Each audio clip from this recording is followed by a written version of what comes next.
Our world continues to change and push us in ways we have not been challenged before. On this show, we talk about these challenges, how to be aware of them, face them, and overcome them in your life. This is David Waldas, creator of the Aligned Living System. And I'm Nick Musica, Aligned Living Coach. Welcome to the Aligned Living System podcast.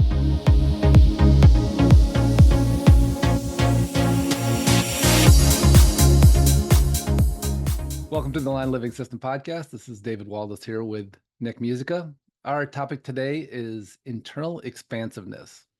And so we're going to get into what we're really talking about, because I think everybody's definition of internal expansiveness, that spaciousness that we feel, that space we have inside between us and what's on the outside is really different. And it's relative to your own internal experience that you've already had. And so I know, at one point in my life, it almost didn't exist, right? I was super ADHD. It was just like outer world, inner world blended, super empathic. It just all bounced around. And then as I started to meditate, I got a little bit of space in there. I was like, oh, okay, I have this space now where I can have my own thoughts that are different. And then, as I continued to meditate, it grew. And then as I started the Aligned Living work, when I got that download in 2016, it became massive. And now all of a sudden there's all this separate space inside me that I get to engage with that outer world that's a separate place.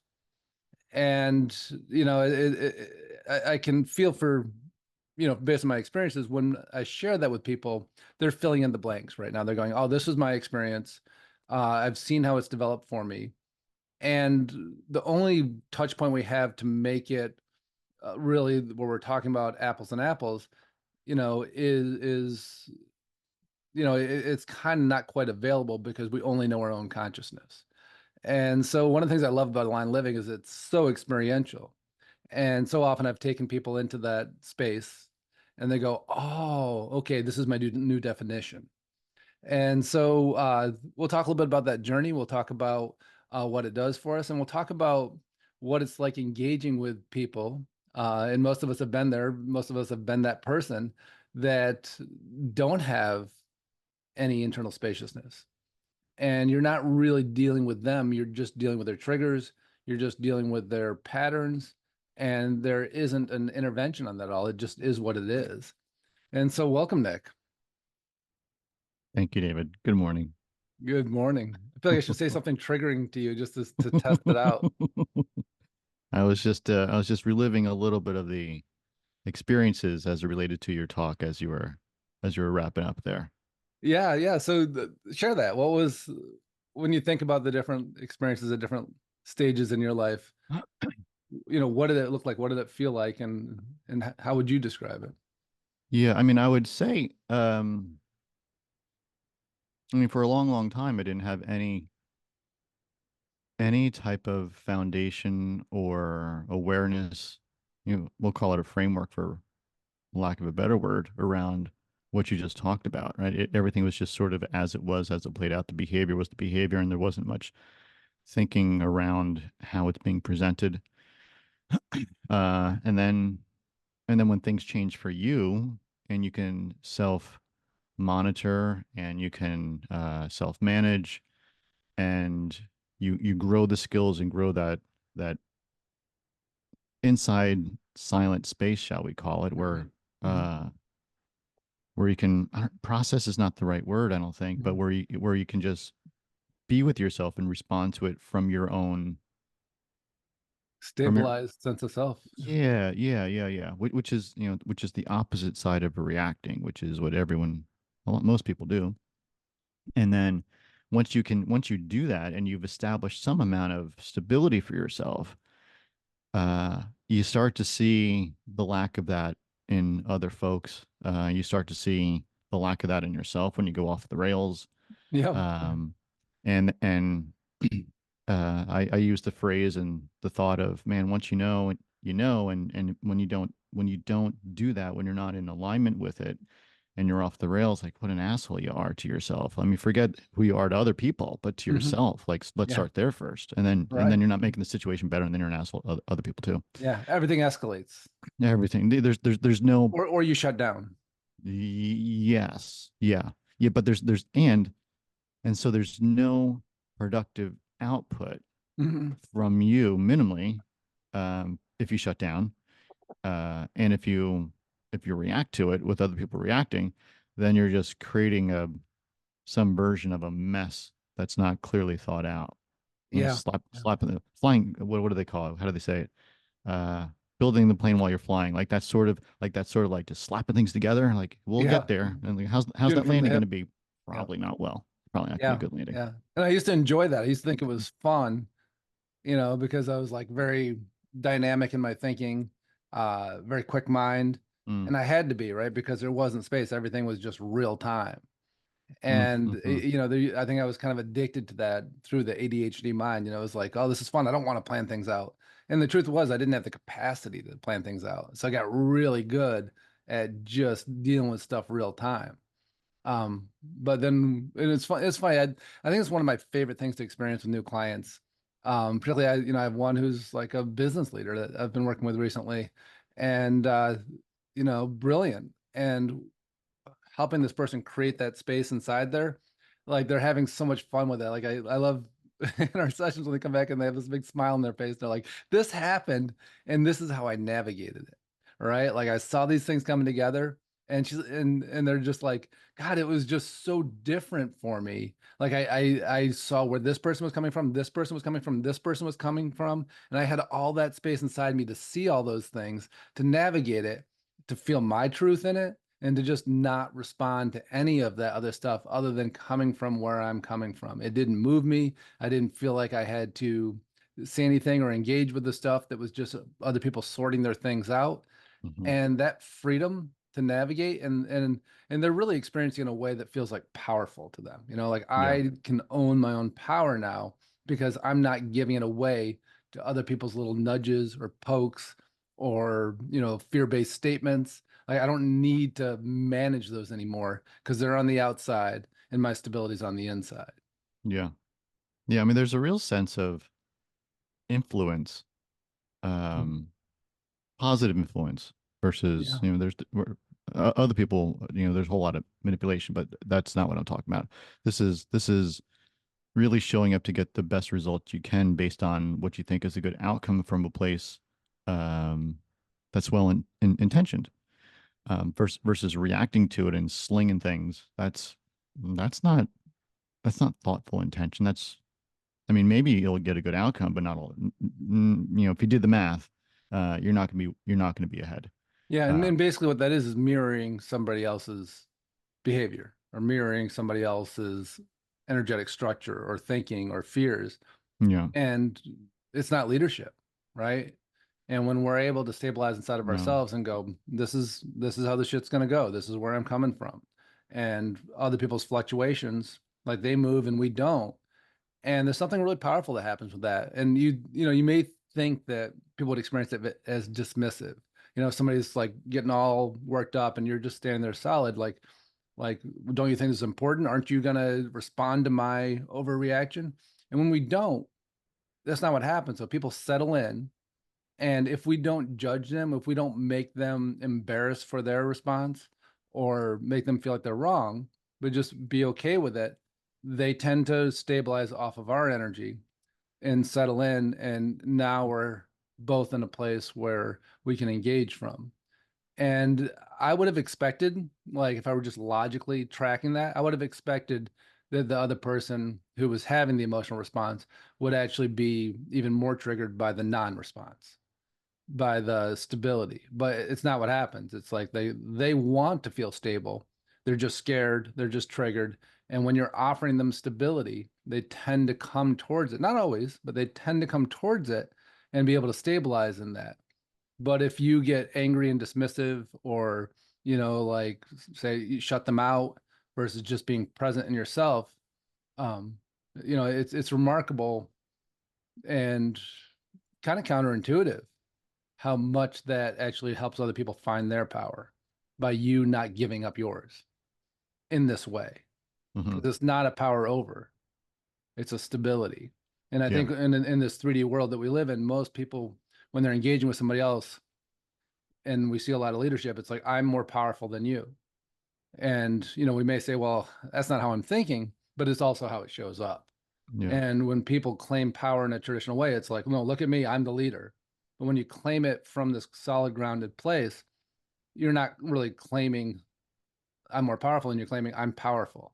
And people go, shit, you're powerful. And they want to align with that because it's not a more than or less than, it's just an is. Does that make Yeah. sense? Yeah. I mean, so like two things are showing from my head to just make it land better for me. It's like I used to have this awful job out of school because I didn't know what I wanted to do, right? And you're applying for jobs, but this is one that I could get, and the job was knocking on doors, saying, "Hi, my name is. I'm from this organization. Would you give me $10 to save the world in one of 5 varieties of flavors?" Right? Mhm. Super fun sites or campaign finance reform, right? Those are still alive and well problems. Uh, and and it was the same thing you did at every door. And there was a little bit of navigating, but it was really the same structure of the conversation. And at the end of the night, you would have some amount of money. And typically that worked, right? And not everyone said yes, but you got the results you wanted to more times than not. And so when you're talking about, most people will fall and will be attracted to it. That's how I'm thinking about it. Like there's going to be exceptions, but generally speaking, if you do these things this way, you tend to get this result. Yeah, there's a Uh, predictability. there's a predictability about it, yeah. And then and it's almost like there's a magnet, and some things will be attracted to it, Mhm. and if you flip it over, some things are going to get Yeah, repulsed by it. polarities. Yeah, and just be the magnet. Yeah. And here's the thing about that too, is some people don't want, like, their safety place is trigger. Their safety place is chaos. And those are the Mm. people that may, not like, listen, I'm trying to be triggered and full of chaos right now, and you're holding an energy that invites me to ground. Uh, no, thank you. Like I'm gonna go find, and but here's the thing is they don't look at you and go, I'm gonna just do everything I can to trigger you. Maybe they do a little bit, but generally what they do is they just find you uninteresting and they move on to somebody else that wants to engage in their game. And so that gift of rejection piece that I talk a lot about with the aligned living work is when we Mm-hmm. hold this, there is a gift of rejection Mm-hmm. because people that are not interested in engaging in this, more stabilized part of themselves and more clean, clear part of themselves find you uninteresting. If they're looking for drama, if they're looking for chaos, they're gonna go where they can find it. And you just become uninteresting. Not a threat that they want to mess with, but just uninteresting. And that's huge. Yeah, they can't stir up the mud. Yeah, they just go to the next person and go, that person I can trigger. Let me go try them Mm-hmm. instead. Mm-hmm. Yeah. And so, our topic's expansiveness, right? And so that internal space, and it's interesting. I had a conversation the other day with a client whose spouse does a lot of this work, and they're in struggle a lot because the way that they've engaged with the work, it's so intense for them, that they're always stuck in the what's wrong. And so I was talking with the client, they're like, I don't understand this new client. And he's like, I don't understand why people do this work. He's like, I'm here to grow, but like, why would I want to get into the what's wrong? And I said, it's really important that we establish and stabilize in our greatness and the what's right and the what's amazing. And then there's going to be stuff inside of us that takes up space. And that stuff is what limits our internal expansiveness. It's what limits our internal freedom. And that internal freedom is fulfillment, it's ease, it's trust. And so that work that we're doing, sure, there's that place of creating the space inside, but then we also have to clean out what's in there. And it feels a lot less triggering when we're in that internal space. It's just like, I want more space in here. So I need to clean up this old trigger. I need to clean up this old trauma, not because it's affecting me in the same way. I mean, it still affects me, but because it takes up space in here. And when we start to clear it out, it's like, if you have a room and it's cluttered and full of all this stuff, there's going to be a bunch of shit in there that can just be in the room and you don't even notice it. Mm. But once you start to clear it out, then there's like, that ugly lamp. I didn't notice it before because it was behind that, that other statue and that other piece of furniture, that other shelf. But now that ugly lamp I can't stand. It's got to go. And it's like as we clean up things, it kind of reminds me of I did this I think twice when I remodeled houses. I'm like, I'm gonna put new flooring in. Let me see if I can reuse the baseboard. Maybe I only did it once because I learned so quickly how horrible it looked. I'm like, the baseboard looks fine next to that shitty ass carpet. And then I put in the new floors and went to put the old baseboard back, and I'm like, that baseboard looks ridiculous. It's so bad. And it was fine before next to the shitty carpet. But once I put the new floors in, like, God, that it looks awful. And Looks different. so once we start cleaning it up, we're like, that can't stay, that can't stay.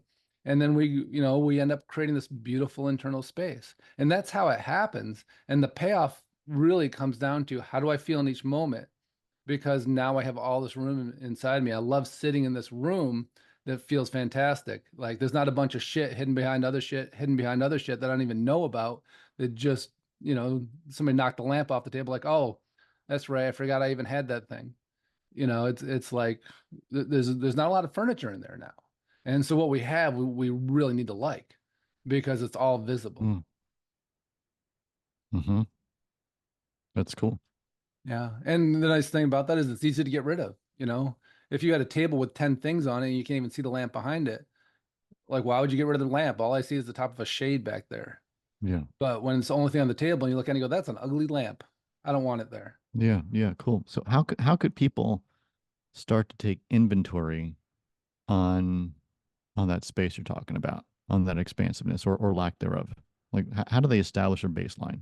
Yeah, well, I mean, obviously, like, that's why we have these free resources, right? We have the free Aligned Living video course. And so you can go into that, it'll introduce you to the consciousness lock and introduce you to going internally. And then there's that initial space where you're like, oh my God, it feels so expansive, right? Because the outer world's not bleeding in anymore.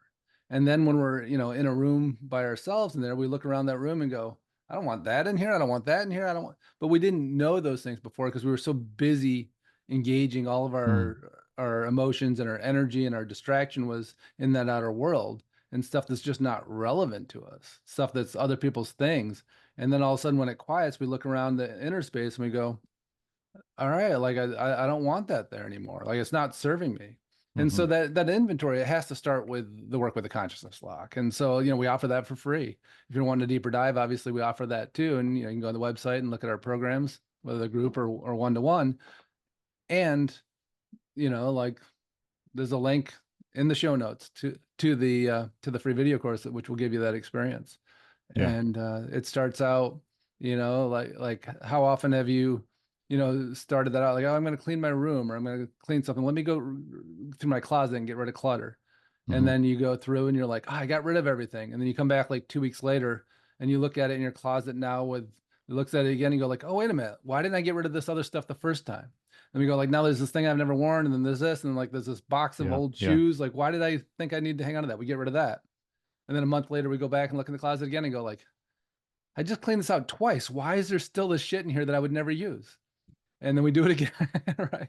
And then, once we've done it a few times, we go like, oh, look at that. 7 things in my closet. That's freaking awesome. Yeah. Yeah. It's what I need. Yeah.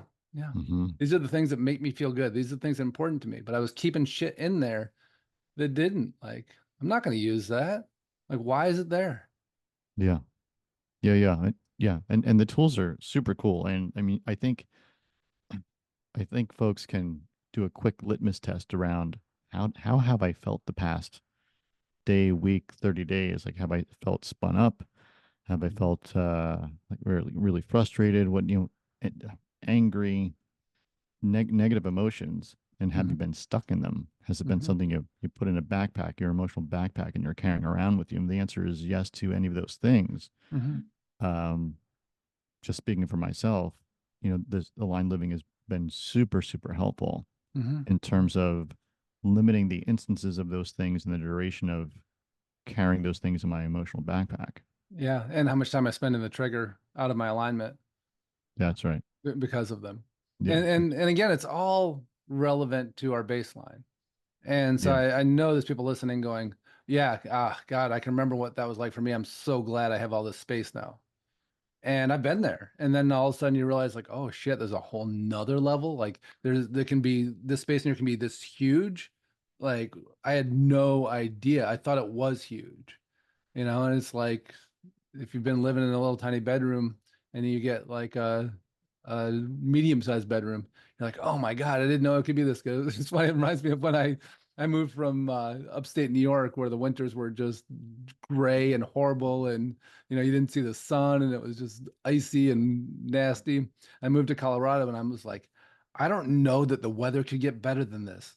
And I was just like, this is amazing. 45 in the winter, the snow melts in just a couple days when it Mm, snows in Denver and there's snow in the mountains. And like there's something to be said for that. Like I love that. And then I moved to Southern California and I was like, maybe this is better than that, weather-wise. Obviously, there's different things, but it was when I was focusing on the weather, I was like, it's sunny. Like all I need is a light jacket. And now it's like, it's all relevant mm, and they're all relative, I should say. And so, um, whatever you're thinking of as your baseline of expansiveness, imagine it, times 10, because mm-hmm, that is what happens. mm-hmm, And it's hard to picture what that's going to feel like or be like without the experience. And then once we have the experience, we're like, okay, shit, this is my new norm now. I can't live in a tiny room. I can't have a cluttered closet. I can't have those things anymore because then now I know what it's like. And uh, it's funny. I taught school for 2 years, and my first 2 years of teaching, and worked weekends and summers at bike shop and waiting tables to make ends meet. Rented out room in my basement of the house I'd bought, and then after 2 years, I was so frustrated with a lot of the things, and I got offered a sales job. And for the next 2 years, I made a ton of money. And then I tried to go back to teaching, and I'm like, oh my God, this is so hard. Like I kept overspending because I was just used to having money, and it was just like it was really like I got to figure out a way to generate money because it's just not okay to live on this salary. mm, And it was like before it was like I remember when I first got my teaching salary, I was like, oh my God, I have all this money, because before I was in college, working at a bike shop and spending all my money on bike parts. And so, but then we tear up and then we tear up and then we tear up, and it just keeps becoming like, wow, okay, this is what's available.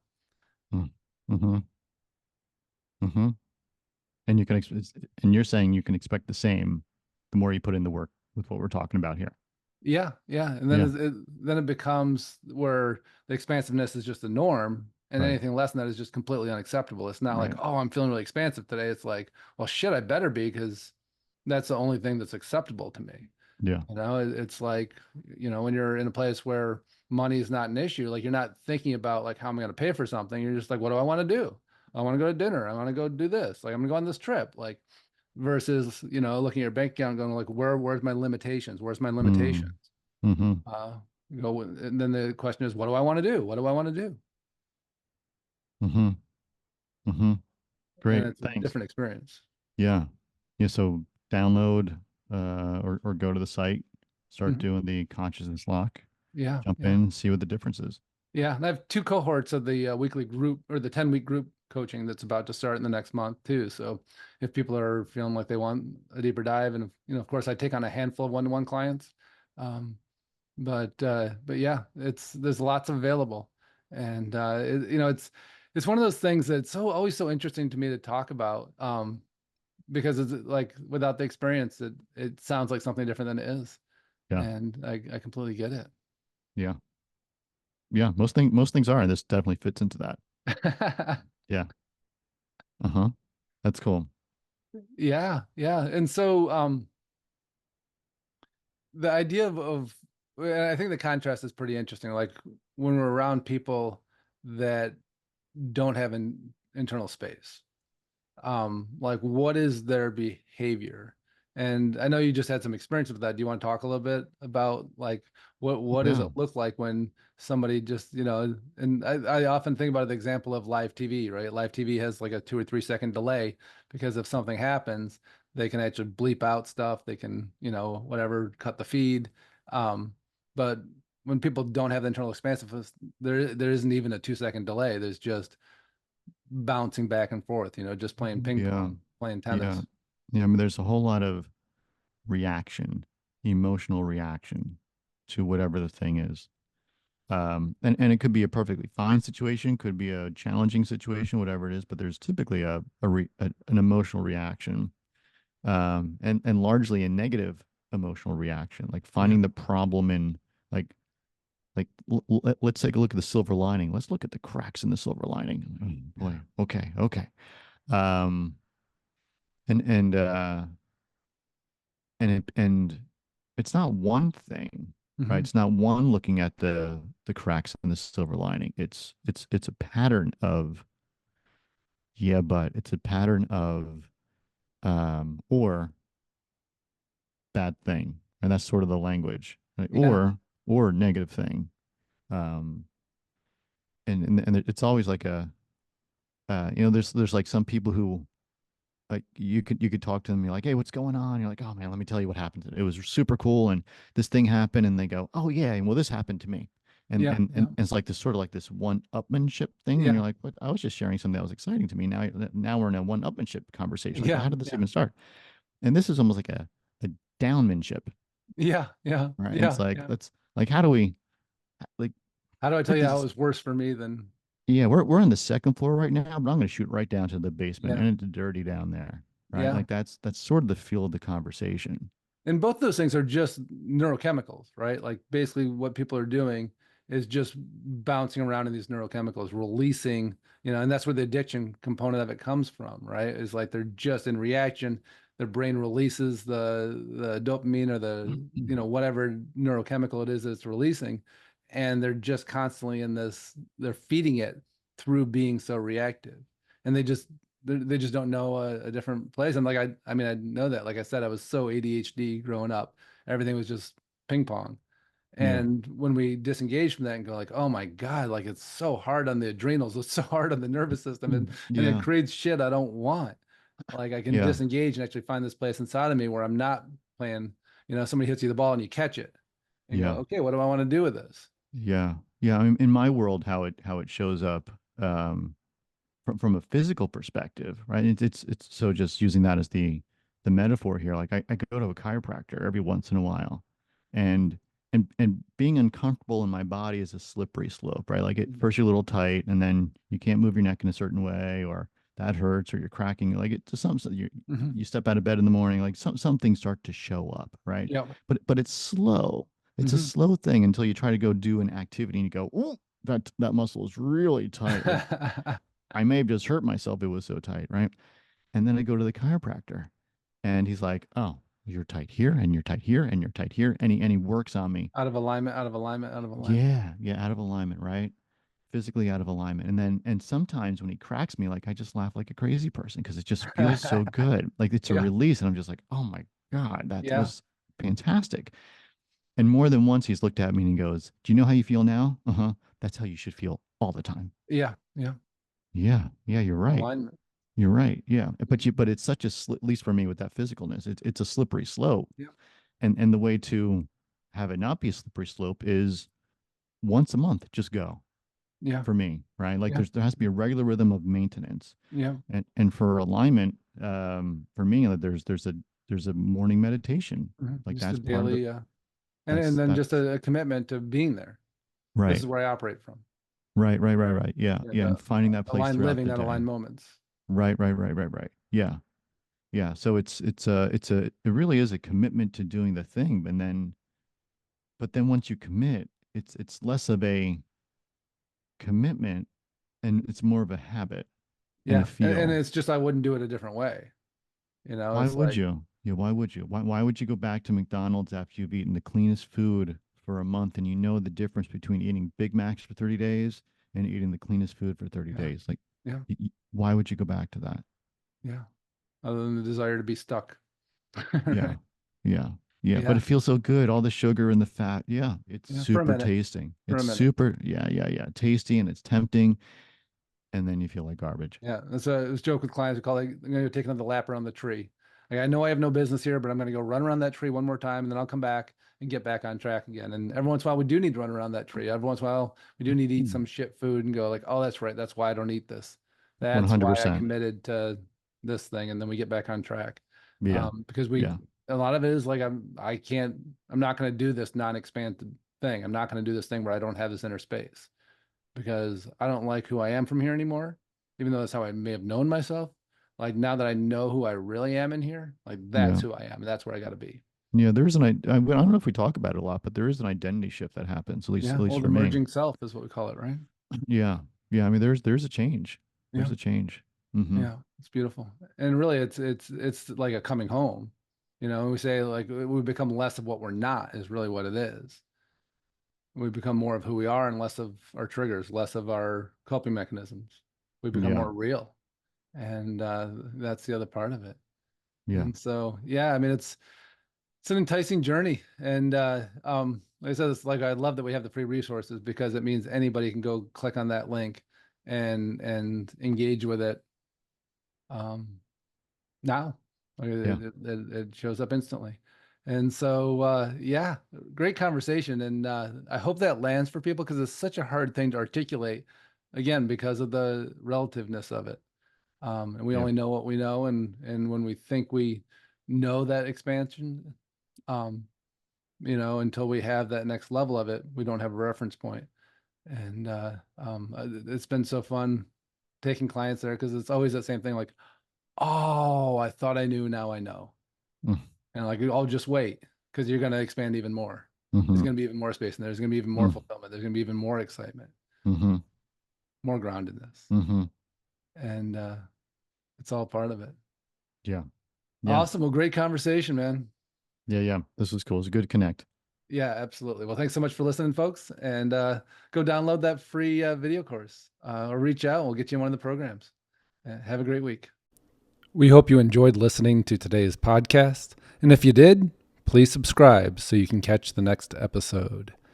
If you want to learn more about the Aligned Living System and how it could support you in your life, check out davidwaldas.com.